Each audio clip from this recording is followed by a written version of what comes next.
Ukraine जंग में nuclear attack का खतरा और ज्यादा बढ़ा। ब्रिज तबाह होने के बाद पुतिन कर सकते हैं काउंटर स्ट्राइक। पूरी दुनिया को यह अंदेशा, युद्ध में अब तक का सबसे बड़ा हमला कर सकते हैं पुतिन।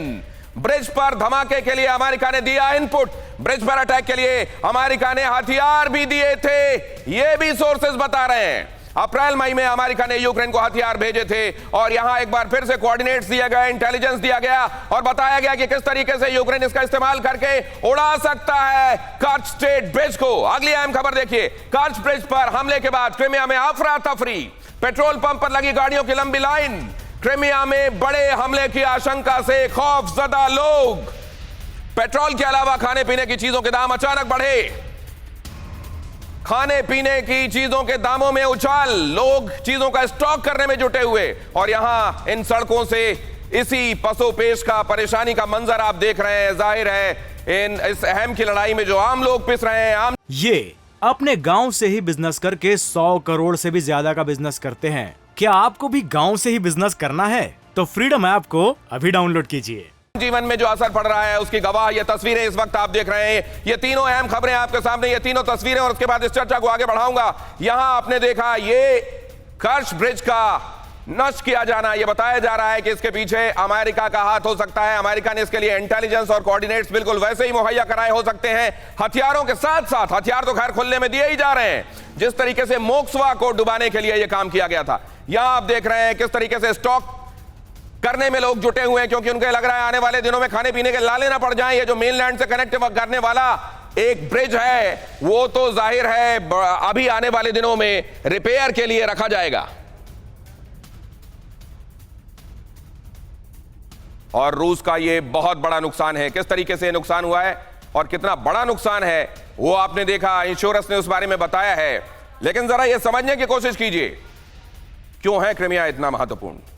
क्रिमिया को लेकर क्या चीजें हैं जो आपको समझ लेना चाहिए। बहुत जल्दी से विवेक काटजू सर आपके पास आने वाला हूं, बस ये इंफॉर्मेशन अपने दर्शकों के साथ शेयर करने के बाद। क्रिमिया की अगर स्ट्रेटेजिक पोजीशन आप देखें, ये है यूक्रेन, ये है क्रिमिया और इधर आप देख रहे हैं ये रूस।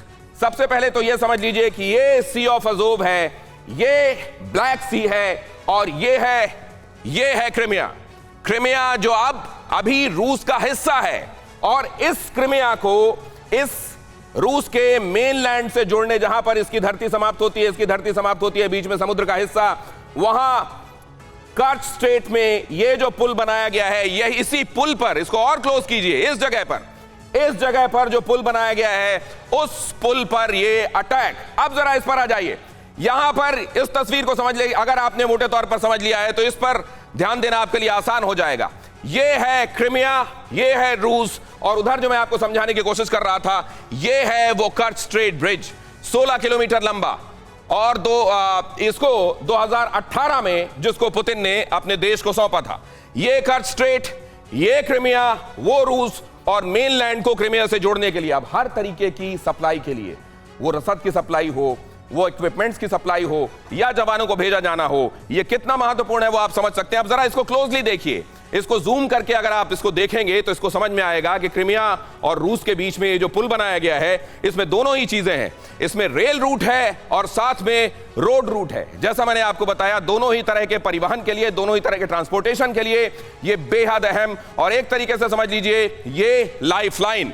ये बातें अगर आपने समझ ली, क्रिमिया और कर्च स्ट्रेट ब्रिज का इंपॉर्टेंस आपने समझ लिया, तो अब इस जानकारी के साथ हम काटजू साहब के पास जा सकते हैं। काटजू सर, ये सेटबैक मोक्स्वा के जितना या मोक्स्वा से बड़ा? नहीं, ये बहुत बड़ा सेटबैक है, लेकिन पहले हमें ये देखना पड़ेगा कि ये हुआ क्या। इस पे हमारे दो एक्सपर्ट्स जो कि बहुत जानकार हैं, उन्होंने अपनी अपनी राय दी है।